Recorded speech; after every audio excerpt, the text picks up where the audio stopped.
So thank you everyone for attending new student orientation. Here is what we're going to be going over today. So we're going to touch on each one of these subjects from welcome message, talking a little bit about the technology requirements in our emails, how course registration works, the length of the program and the attendance, and then going over a quick course outline so you can see what a course looks like, the writing style we use here along with the e-textbooks, and then I'll be going into a tutorial, going into the course room live so that you can see what it actually looks like and give you some nice tips. As well as at the end, there's going to be some resources and some nice tips and a Q&A session for anyone. But as I said earlier, if you come up with any questions at all, please feel free to ask. So to kind of get right into the welcome, I know everyone's lives are busy. So thank you for taking your time to attend this and for starting your academic journey. Your commitment and family's commitment are going to help you achieve your aspirations. So we do want to let you know we set the standard pretty high in terms of the degrees that we offer here and want to make sure that we give you the resources to succeed. We care about presenting an opportunity that'll help provide you with the most that you can get from our program. So kind of quickly to go about us here at CIU. So I'm just going to read our mission and vision statement. So California Intercontinental University offers relevant, in-demand accredited online programs designed to enhance each student's professional career. CIU is committed to equip the next generation of business professionals, leaders, and entrepreneurs with confidence, qualifications, and competence to succeed in the global business community. And our vision here at CIU is to become the university of choice for entrepreneurial professionals around the globe who are seeking a student-centered, skill-based online education to help them enhance their careers and improve their lives. And through our mission and vision, this helps us establish our pillars. These are our kind of guiding forces that help make the decisions that we make here and put the student focus as our priority. So to speak on those pillars, our first pillar is going to be keeping it personal. We do this through multiple versions of support that we offer, like our technical support all the way to our tutoring services. And then we also find ways to encourage you in and out of the course room. Our second pillar is to make it accessible. So we provide a way for students all over the world to have access to our quality education, all while making it affordable. We make it affordable through different forms like our FAFSA, through different scholarships, flexible payment plans, or whatever you're applicable for.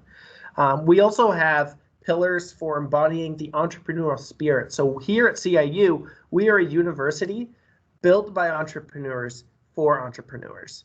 And we want to help drive people to become the leaders they can, to grow and to create, to help accomplish their aspirations. Through each one of these pillars, we develop new ways of success for each one of our students. So to go into our technology requirements, so the basics that you need for our program, a computer with a reliable connection is going to be more than enough to accomplish this feat, because we set the program as an ease of access, making everything super simple to access and providing you with the easiest and smoothest transition between courses as well. A simple laptop and internet connection will help you accomplish this.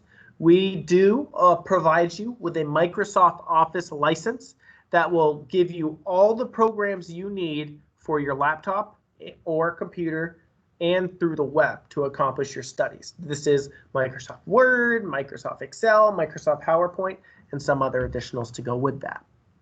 We do recommend using Google Chrome because we know all of the programs and supplies that we offer work perfect through it, as that's what we use here as our preferred browser.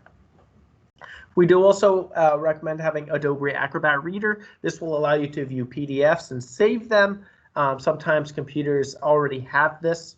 And then also, we do want to let you know if there's any ever technical issues, whether it's logging into the course room, if there's an issue with submitting an assignment. So maybe you're accidentally running on an older Microsoft version and you need to upgrade to Microsoft Office that we provide. You can get any of this help by submitting a ticket to caluniversity.edu/help. Nice and simple. So to go into our university policy, I put this under the technology part because it's our way of communication through technology. So as part of the efforts to provide seamless and effective communication between you, your instructors, and CIU staff, we have decided to use your CRU email address, which will be provided to you, as the primary email address for all of our correspondences with existing students. So to this end, effective on the August 17th, which has already gone by, all emails, addresses to CIU students from CIU staff, instructors, and the Learn Center will be through your CIU provided email. So I do want to explain the difference between the student portal and my Learn Center. So the student portal, this is going to be your administrative side of your degree. So this is where you can find your degree audits that allow you to see where you are at in your program, your schedule, so upcoming classes or classes you're going to have to take in different semesters, your current overall grades, account and payment information in case there's any leftover financial aid or something to do with your billing status, and an area to update your personal information, like maybe you need to do an address change or a name change, and then you can also request student IDs through here. But the Learn Center, so the Learn Center is our bread and butter of our program. So this is where you're going to spend 90% of your time. So we use Moodle, which is a really nice ease of access content management system. So this is a system that we use to run our courses, which makes accessing resources, holding classes super easy, as well as makes your lives easier. Inside of Moodle, you'll have the Student Resource Center, where you can find knowledge-based help to make sure you have access to everything you need access to or to answer some questions. This is also where you can find tutor.com. Tutor.com has professional expert tutors available in more than 250 subjects, spanning all the way from little kids in kindergarten to doctorate degree students. This includes job seekers as well. So our standard way of writing here is through our APA, which we provide you with an APA template, and you can find this in the Student Resource Center, but I'm going to talk more about APA later. And also inside our Learn Center is our Learn platform, the LIRN online library. So here is where you can find a ton of peer-reviewed articles, professional studies that will help you accomplish your degree. Then I do want to talk about our Turnitin Sandbox. So our Turnitin Sandbox is a plagiarism checker. This can be found inside the Student Resource Center. So you would submit a paper here, and it'll allow you to see the scale of plagiarism on it. And sometimes that doesn't mean you completely copied someone else's work. It simply means maybe a reference wasn't recognized, or maybe you put it in wrong. And Turnitin Sandbox is a perfect thing to check your paper before you submit it to your professor. So a quick peek at our year. So this is a list of all of the 2020 academic calendar. So we are currently in term 6, which ends on September 27th, and term 7 will begin Monday, September 28th. This is the term that you all have registered for. This information right here can all be found in our catalog, as well as with our term breaks. So for this year, we had a term break in March and a term break in June, where the students get a week off between courses. We do include term breaks to help relieve some stress for you while you're going through the program, because we understand you're doing a lot, you have lives. So hopping right into course registration. So we do have master's degree students and doctorate degree students in here. So quickly go over each, our master's degree is a 12-course program, so it's 36 credits. You take one course at a time for 6 weeks. So in the master's degree, it's typically an 8-core class with a 4 specialization course program. And then in the doctorate's degree, it's 20 courses. It's 60 credits. You'll take around 10 core courses with 5 specialization courses and your CCA exam. So a CCA exam is the competency exam that allows you to get into the dissertation phase. And then there's your 5 dissertation courses. So this is where, as a doctorate student, you're going to spend most of your time. And compared to other classes where if you're doing well, you go from one class to the next, typically your dissertation courses are going to be longer. They're going to be, you may take it 3 or 4 times, and it's a continuous work as you go through it. And I highly suggest, as a doctorate student, while you're before you reach dissertation phase, to continue and think about your topic, something you would like to do research on. And with the program too, you will automatically be registered for classes.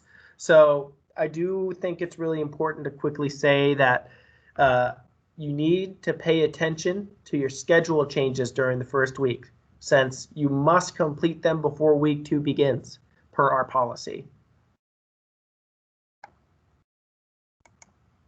Attendance. Attendance is incredibly important through an online program, since we have to make sure that you're meeting a certain amount of work requirements to make sure that your degree is worthwhile. So this is how we also manage your class progress and make sure that you're meeting overall time completion standards. So you can track attendance through submitting an assignment in your classroom, taking a quiz or exam, or posting in a discussion forum. I'm going to be showing you all of this. That's how you stay active. That's considered active participation. That's how you track your attendance. Whereas things that are not attendance, like logging in, just logging in is not attendance. You need to participate in something. If you access the Student Resource Center, use the tutor.com or any of the resources, this does not count. You need to participate in your registered course for that term, either through an academic assignment, taking an exam, posting in a form, any of that. And I do want to say non-participation in week 1 will result in a program cancellation. You need to get in there and participate during the first week. It's really important, as well as I don't know how you would keep up. You got to make sure that you're participating in the course, checking each week on what you're doing. And just a reminder, for certain scholarships, there is a GPA requirement that is meant to be kept, which I believe is a 3.0. So that is a good thing to keep in mind as well. So I'm going to quickly go over our MBA class and our GRC class that you will be starting in the first term. So for the MBA program, you're going to start in MGT 517. And here's a quick sneak peek of what it looks like in week 1. So week 1, on Monday, you'll have your biography statement. This is super easy. It's pretty much tell us about yourself and 1 or 2 pieces of technology you can't live without. Very simple. There will be it'll suggest that you read the chapters 3 through 6 during the first week of the book that we provide to you. I'll go over ebooks in a few moments. And then participate in the voting activity and discussion question. So each week on Wednesday, you'll have a discussion question or some kind of activity that you need to participate in. And then for the first week, you'll have your syllabus quiz and a typical week 1 newsstand. So your syllabus quiz, week 1 newsstand are due by the end of the week. And then you'll have your overall assignment, the larger assignment for that week, due on Sunday. So weekly assignment due dates, you're typically Wednesdays and then Sundays. So all coursework for week 1 must be completed no matter what by Sunday, 11:59 p.m. Unless told otherwise, for example, the discussion questions. And then this repeats, not the same work, but it's kind of the same layout for weeks 1 through 6. And in the GRC course, the Doctoral Academic and Study and Writing course, you'll have your discussion, your bio post statement in each course. You'll have to read and review the instruction materials, complete the syllabus quiz, participate in week 1 discussion, as well as submitting your week 1 assignment. So what these two courses show you is the program is pretty similar from course to course, but the information inside the courses are going to be different for each one. So you need to continue to make sure, as I said, to go in, track your attendance, and complete something. So here's a quick just recap of common questions that we kind of went over. So who should I contact for technical support? You should go submit a ticket via helpdesk@caluniversity.edu or through the caluniversity.edu/help form. Where can I access my grade audits or my personal information? Both of these can be found inside my portal, .caluniversity.edu. This is different from the Learn Center. And then where can when is my course room accessible? So you will be given access to course on the first day of class, which for you would be September 28th. So do I have to participate in class weekly? Yes, you should be making sure that you go into class every week. Make sure you complete your assignments, because if you go a week without missing class, without going to class, you have missed assignments 100%. So make sure that you are going in, checking your course each week. To quickly go over, as I mentioned earlier, our writing style. So we use APA format here. So we use this through all of our program. And we can also provide you with access to additional resources that would help you, like our APA template, which is simply a plug and replace with your name. And it's a great way to get you started and get you used to it. We have a self-paced course room where you can practice your APA, go through, and it provides you with tips as well. And then also tutor.com is another resource that gives tips on APA. So our textbooks here are provided through an awesome resource called VitalSource Bookshelf. So all of your textbooks are actually in the course room. So all you have to do is click, and then it opens your book up on the web. As well, when you're a new student, you need to make sure that when you go in for the first time, you'll have to create an account with VitalSource. So make sure that you use all of the school information to create that account. And then there is a free bookshelf app through VitalSource you can actually download so that you can access your books on your smartphones, your tablets, and on your desktops. And as well as when you do this, you have the ability to read your books offline. So you don't need to be connected to the internet to use them. You do need to be connected for the first time so that you can download the book. So we've gone over some of these resources like the LIRN, which is our online library, tutor.com, which is 24/7 tutoring service for over 250 subjects. We have a program called Grammarly, which is a writing tool that helps you check several types of different errors, from grammar to punctuation. It detects all these mistakes all the way from beginning things, from like they, them, from using the different there, all the way to advanced sentence structure mistakes. It also provides you with real-time suggestions and guidelines on how to correct these mistakes. It's a super spell checker, and we provide you with a premium Grammarly account through this. As well as you have a student advisor who's available to you for support and will offer guidance for you and any of the resources that we offer here. We have the Turnitin Sandbox Checker, which I mentioned earlier, that can be found in the Student Resource Center. And we have a CAU channel on YouTube. This is where you can find all our orientations. You can find all of a bunch of different resources that show you in a video how to do things, like getting Grammarly, like how to submit assignments, things along all of these lines. We do also provide, here is a few people that will be able to help you in common. It's good to know who they are. So for financial aid, there's Joanna Amaral and Rita Garcia. These are, Joanna sees students A through K, Rita sees students L through Z. I know most people have been working with Joanna because Rita will be returning soon. We have, if you ever need transcripts, you need to know who to give your transcripts to. Gina Borelli, you can reach her at, through her contact information there. Student accountant, if you have questions about your bill, or reason things are showing up on your ledger in the student portal, the student accounts or who you reach out to. And then as well as you can reach out to help desk at caluniversity.edu or submit a ticket via caluniversity.edu/help. So, as I mentioned, I want to go into a tutorial really quick, but before I really start going through the course room, does anyone have any questions?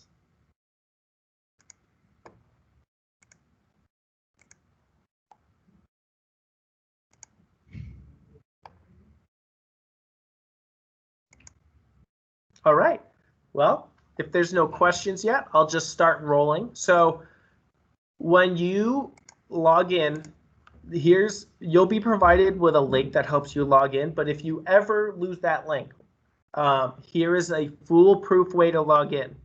You can go to caluniversity.edu, go to our website, go to students, and then click on Learn Center. When you click on that, it'll prompt you to put in your login details and then bring you to our home page through the Learn Center. So this is where you're going to spend, as I said earlier, almost all your time. So yeah, I think it's really important for you to pay attention to this when you first log in. So this tells you what day it is and also what time it is on the West Coast, the Pacific Standard Time, because you'll need to make sure all your assignments are submitted Sunday by 11:59 p.m. Pacific Standard Time. That's because we have students all over the world. We set one time standard for everyone. So here, just a quick look at a few things. You'll have the Home tab, which will bring you back here. You'll have My Courses, which when you click on it, will show you what courses that you're registered for.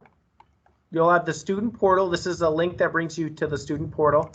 The Student Resource Center, where you have access to all these different subjects like the dissertation template, an APA template, formatting checklists, important resources for Grammarly, finding out who your student services advisor is, all these tips. I highly suggest if you ever have a quick question, go to the Student Resource Center. You'll also find tutor.com here, and then you'll have the ability to see your handbook, ways to request transcripts, the calendar and the catalog. These are great too. And then you'll have explanations on Office, Grammarly, everything you can need. And then this is the student Turnitin sandbox I was checking earlier. So this allows you to check your paper and revise it. I highly suggest just submitting your paper. It'll let you know in a few moments. It's not instant. It takes a few moments because it has to analyze it, and then you get an update. The online Learn library, and then this is also our help request. So if you ever need help for anything and you don't know who to ask, you can submit it here. And it's very simple. Your name, number, email, how you want to be contacted, and what's the issue. So I'm going to go back home. This little button right here, you can access your course by going to My Courses. I suggest using these three lines, going down to your course. So I have two courses, the ACE 100 demo for undergrad, and then I'm using GRC 600 because the setup is pretty similar for MGT 517 for master students. You'll click on it and it will bring you to your course. So how our course is set up, you'll have the Start Here section. Click here. This has the course syllabus, tips on navigating the course, your textbooks, the instructor information, so you know when their office hours are and how to contact them, and a little bit about them, and then some additional course announcements and a QA form. So go through each one of these. When you, my first suggestion, honestly, when you log in on the first day on Monday, just look at all the things to start here. Just take a quick peek at them. And then to navigate through the weeks, you can either use the left side that we opened up earlier, or just click on the bottom right and it'll take you to the week ones. I like using the side personally. So here it tells you what you're going to be learning that week, what you need to read and get familiar with. your assignments that are due that week that are bolded for when something is due. So your introduce yourself is due Monday, 11:59 p.m. Pacific Standard Time. And then the rest of your assignments are Sunday or Wednesday. So a discussion question is usually Wednesday. By 11:59 p.m. you have to put your initial post. So I'll showcase the discussion question. And then you need to make sure that you're submitting 2 responses to your classmates by Sunday. So to quickly go into the discussion question, this is how it works. So like you need to, for example, for this one, once you've selected a topic for the New York article, participate in discussion by doing this. So you would do your work. I suggest writing your work in a separate Word document and then copying it and pasting into your discussion. So you can do this by, and to post a discussion, you would click on add a new discussion, put your subject, and then you would type your post. And then when you finished, make sure you check it for any errors and then click submit. And then when it's submitted, it'll show up like this. You can click it and view it, as well as you'll have the option to reply to people's posts. So once you're inside, you'll see this reply post. That's how you do your replies. And then I'll go back to week 1. And then you'll make sure to go through everything. There's your week 1 quiz, your week 1 assignment. I do want to just quickly show you how assignments are usually done. So you'll have your assignment that you have to do. You'll go to add a submission. And then from here, you'll be able to take something. So I'm just going to use a template real quick.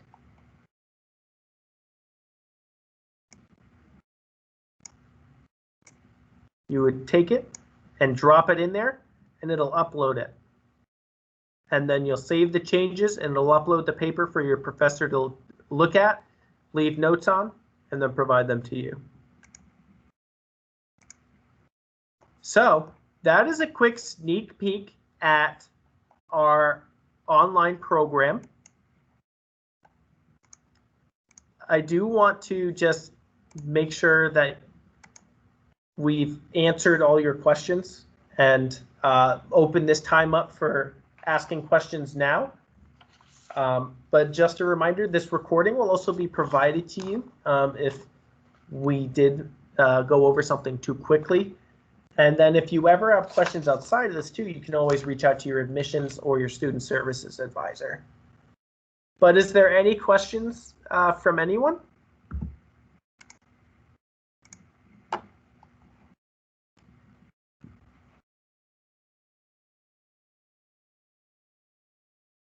Yes, I see that you have your hand raised. Go ahead, you can unmute yourself. Yes. Is there a number provided for technical support, or we just have to email them all the time? It's not, we don't have a provided number for technical support because we have multiple departments who are connected to it, because different departments can handle different things, whether it's Moodle or if it's like an email issue. So we do recommend using our support form, which is the caluniversity.edu/help. And then you'll be reached out to by the preferred contact method that you selected. Okay, thank you. So technically someone could still call you if you prefer a phone call, but the only way to reach out is either through that email or through the caluniversity.edu/help. Yeah. Any other questions? Thank you. Anything at all? Man, I must have did really good if no one has questions. Well, again, I myself want to say thank you for attending. I will be sending everyone this recording and the PowerPoint for you to take a peek at and to save as a reference. It's going to be uploaded to YouTube. But if anyone has any questions, you can reach out to me at my email as well, which is dalton-jesse.cummins caluniversity.edu. I'm an academic support specialist here, so one of my things that I do is make sure that you get access to what you need access to and put the student focus back into the student. So again, thank you to everyone who attended today, and I wish you a great rest of your day.